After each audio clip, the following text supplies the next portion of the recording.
future? Well, look into what the young generations want to see in your brand. It's all about conscious consumption. It's all about sustainability. And Birgit is gonna show us what you have to do to make consumers understand that you're playing in that league, that you are purpose-driven, and that you care about what you actually sell and what you stand for. This is one of the most important topics to me personally. Happy to have you here and learn how you can use sustainability for your own growth.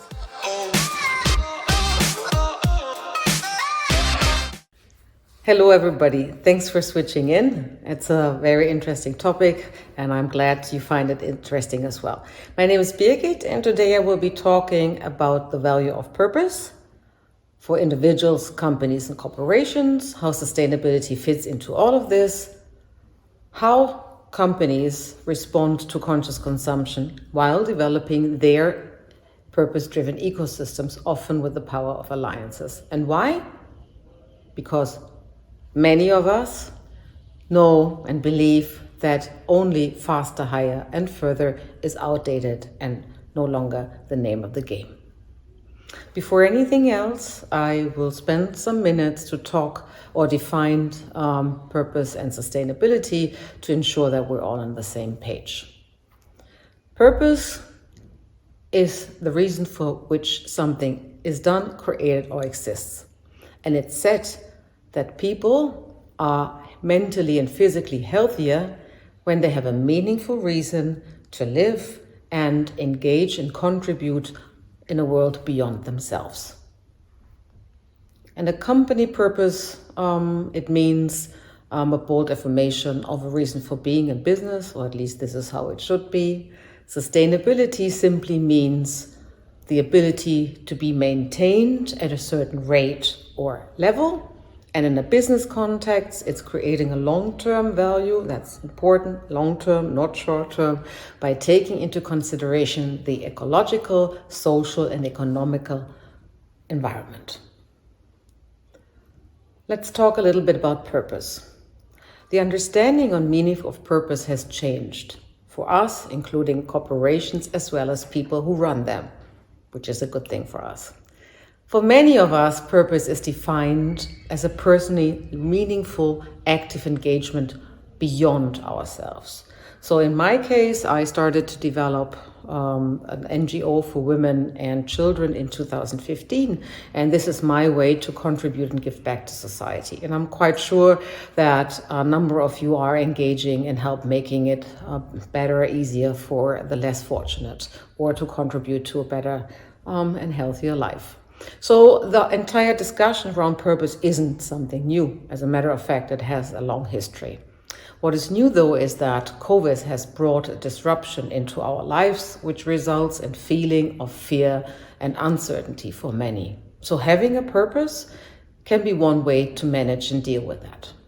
And questions that are often being discussed or addressed to me is, what needs do I see in the world, and how can I help change and tackle these needs that I see? Which skill sets shall I develop or maintain to be able to relate that to help contribute to a better world? And also interesting topic is a lot of people, and I'm including myself in this one, are really carefully looking who they work with. So the company they choose as an employer, do I want to work for this company? Are they sharing my values? And what is it that they do to society and to help to contribute back? For companies, what we can see is that the context is increasingly playing an important role for companies and brands. Especially that we know now that employees, consumers, and shareholders are putting more pressure on organizations. And I will be talking a little bit more about the shareholder part later in my presentation. In a business context, purpose enriches the mission, the value, and the vision with a common good reference.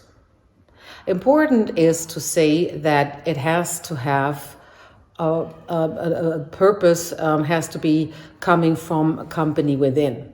So if someone comes to me and said, hey, can you please develop a purpose for me? I will say, no, I cannot do it, because there is no future without heritage. It has to have its origin, and its origin is from a company and not from an external party.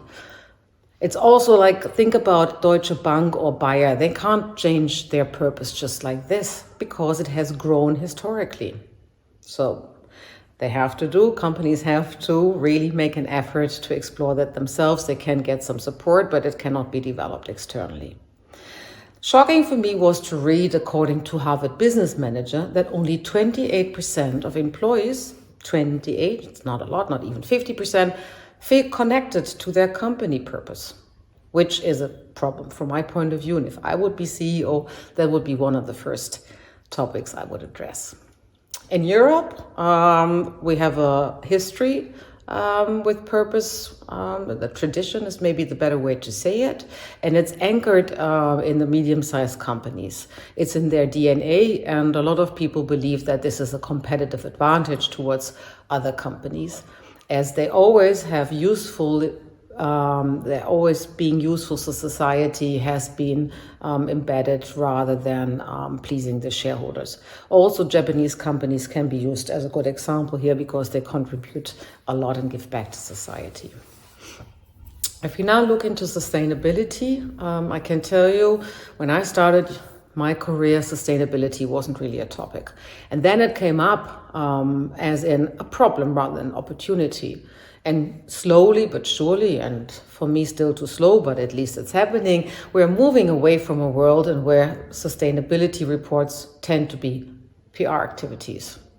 Fact is that we are running an economy on a global scale that is using resources 1.5 times the regeneration capacity of our planet.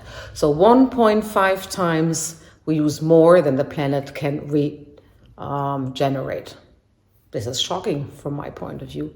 So the attitude that sustainability is a source of a problem is changing into it's a source of opportunities, it's a source of wealth and competitive advantage. It can also be seen as a game changer, and not only in regulations, but also in making money. The Fortune 200 mostly understood and increasingly have a plan for sustainability. And many of us know that people like to much more work for an employer or rate higher for an employer that has a purpose that benefits society, and even better if it fits his or her own values. And if that is the case, then increasingly are willing to forego salary. And these questions also play a more and more role in our purchasing decisions. So from my point of view, companies can no longer avoid taking profit orientation to a purpose. As I mentioned before, not all the companies are operating in the same level here. And there's a model that I would like to share with you from Otto Scharmer. He's an author and MIT lecturer that defines 5 levels. So the entry level, one can call it, is the one-off projects. It's alleviating projects level. So it's an old style. It's like, I've been doing one project, been there, done this, finished. The second level is making sustainability the real thing. It's part of the organizational practice. So 90% of companies are operating at that level. The third level is when it is be reframed as an opportunity then rather than a problem. So it is when innovation comes to play. So making sustainability a part of the business innovation and create opportunities. The fourth level is is organizational structure. This is when it's becoming part then more just than one element of an organization. And the last level is purpose-driven ecosystems of organizations. So 19% of US brands are already operating in this level, and hopefully soon many, many more. So that means that profit generating is no longer the main driver. It's like what good can you do for economy and society, and then profit, yes, but not for the sake of making profit. I also looked at the trend book, which has an impact on our behavior and attitudes and forces companies to change, which I would like to share with you right now. So Trend Book 2021, I took 4, there are many more, but in interest of time, I restricted myself to 4 that I would like to share with you. Ethical brands. Unfortunately, the number of growing cause washing or greenwashing cases led to corporate social responsibility losing its effect. A lot of goodwill has been destroyed, and consumers no longer trust the contrived goodwill of large corporation, which is a pity, and not very honorable in my point of view. So in an attempt to replace themselves in a different point of view or a different light, a lot of the companies are trying to now hold a mirror in front of society. What does that mean? That means they're trying to show us new values, promote new values, educate us, and standards most people with us would assign to. Let's just take simple environmental friendly consumption as an example. And they pave the way towards a better way. And while making that and educating us, they're designing their services for us to purchase, which is a step in the right direction. Some could say this is fake, this is not good, I don't want this, I don't believe them. I would like to invite us to see it from this point. No one can change the past, but if a company is willing to put in resources and money to help make it a better world in the future, why not give them the chance? Give them the benefit of the doubt. So, circular economy, shocking. Every day we produce 3.5 million tons of waste. 3.5 million. It is predicted by 2025 that we will be producing 7 million tons of waste. This is shocking. So there's an increased demand and aim of circular economy, which is to ensure that the products either last longer, are used longer, or to be reintroduced into the production cycle as secondary raw materials. Ethical consumption is also playing a more and more important role. What is that? This is our personal consumption, which has been also a distinguishing characteristic for us. More and more of us rate the range of products we can buy according to our moral considerations and values. And zero waste, it's a philosophy or a goal that is also increasing in popularity by closing the loop, not to produce any waste that is developed in a sustainable economy. Very hard to achieve, but we can see, especially here in Berlin, a lot of people talking about it and trying to change their behavior and the way they live to ensure that they reduce the waste they're personally producing. So if we now talk about how do consumers respond to all of the information that I just shared with you. We shift in our expectations towards brands and companies.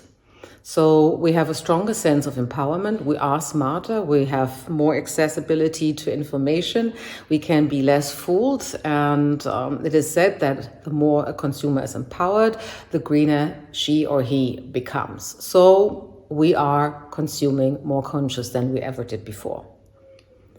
So we shifted from the 60s, or at least the ones who have been around and consume at that time already from, it's called environmental or philanthropic consumers, to conscious consumers, that's the ones we are at the moment, to future of consumers that are conscious at scale. Here the importance is at scale, when sustainable products are affordable and attainable at scale. Because let's be honest, still not be affordable for a lot of the people and not attainable as well. Even though, according to a study, 88% of global consumers demand that brands help them make more sustainable choices. So they demand their brands to help more sustainable choices.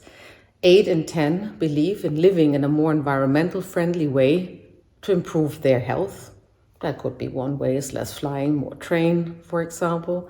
And according to a Forrester online survey, 57% of French and 38% of UK consumers said that they spent more time thinking about climate change than they did before the pandemic. So this is also important to stress that not every country and not every group of people has the same, demands and needs. But fact is, for most of us, that we are more conscious about the food and medicine we put into our bodies, the cosmetics we apply, the clothes we buy, the detergents we use. And brands feel the heat, and often in the health, food and fashion industry, they respond by establishing a more emotional relationship with consumers in everyday products. Even though it's evident, for at least for me, that the demand is there are still way too many barriers. And it's not easy to exercise. It's almost, we've been blind, then we start learning and we see, and now we're seeing. And once you started seeing and you're embracing and you feel it, it's very difficult to close your eyes again.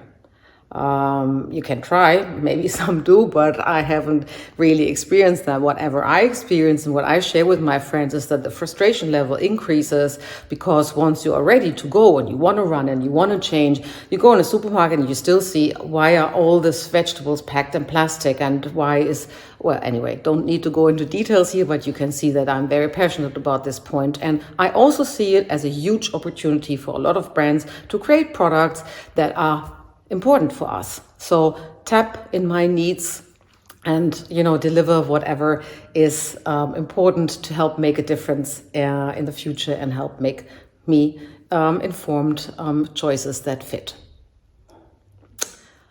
The next topic I would like to discuss with you is another level of pressure or heat that is directed towards organizations. So the world's largest shareholders start asking questions about environmental, social, and governance issues more and more. And companies need to be able to respond and provide answers, and not just in a very superficial way. They need to be having solid answers. There was one case where a CEO lost his job from a global or international corporation because he wasn't able to do so in a very substantial way. I didn't know that, but in my preparation for this talk, I came across a figure that says that in the past 18 months, responsible investment has reached its tipping point about sustainability challenges, especially with climate change. This is crazy. So it's reached its tipping point. That means money is available, but not enough companies to really invest in. And that's the reason why also a lot of companies now look towards ethical investment, and they would like to get a piece of the pie and want to make sure that investors consider them. But they have to ensure that the business is not considered harmful for society or environment. So we have the consumer pressure, and we have the desire to be attractive for ethical investments, which has all an impact on the corporations and how they work. So it's fair to say, in short, they are pushed to response. The message from investors is clear, and it's increasingly clear. And to give you an example, that's just one of many. There is an alliance called Climate Action 100. These investors manage over 50 trillion, I don't even know how many zeros this is. So over 50 trillion coordinated by 5 global investor networks. And their aim is to fundamentally change corporate behavior. So they have the money, and now they have 167 companies together. They're some of the world's largest gas, oil, and mining companies, and they all agreed to enhance their climate change commitments in response to engagement campaigns, which I find phenomenal. If we take climate risk as an example, how companies and corporations respond really depends on the sector they're in. fact is, and reality is, that it's on the top of the agenda for many. And as a result, because no longer is sufficient just to, pretend to do it, more and more companies start developing an external purpose-driven ecosystem. That means, from simplistically spoken, that means from what do I want my consumer to know and what do I want him or her to do. And such systems, for example, include sustainability operations, practices, partnerships, and of course, products and services. At the same time, it says what do I want her or him to do is like recycle, reuse, and put back into the system. So this is something that we can see is developing more and more. And in the center is always, again, the purpose. So the positive environmental impact is the main driver and less the profitability. One element to make that a success is partnerships. And why? It's very simple, because no single government or industry can tackle the global challenges. These days are over, or maybe have never been there. So the partnership landscape is also changing. And when we know that companies like BASF, Bosch or SAP form a value alliance, that some things are changing. And why are they doing that? Because they explore their contribution to society. And the reason is they understood that they can no longer sow the branch they're sitting on. So they get together and try to make a difference.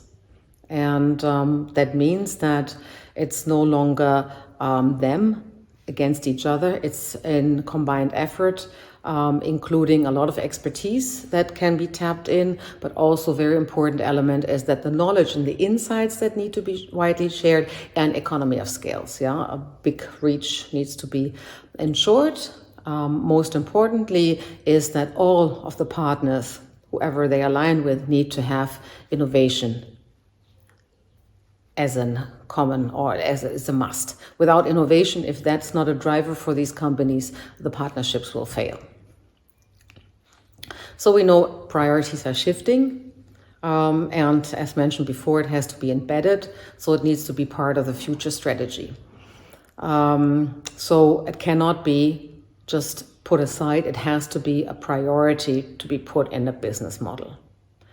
And how to do that is by establishing what I would like to call a web of alliances. So it's a lot of companies come together from other sectors, innovative startups, for example, technologists, futurists, university, government bodies, or who else is fitting to help be part of this alliance. It will allow to bring together a broader set of collaborators, and this can help change together, which then will have a positive impact on the brand, will attract more people to work with, will create more loyal customers or ensure that customers even buy the products in the future, and create a positive shareholder perception, which is also something which a lot of the companies are looking into. So,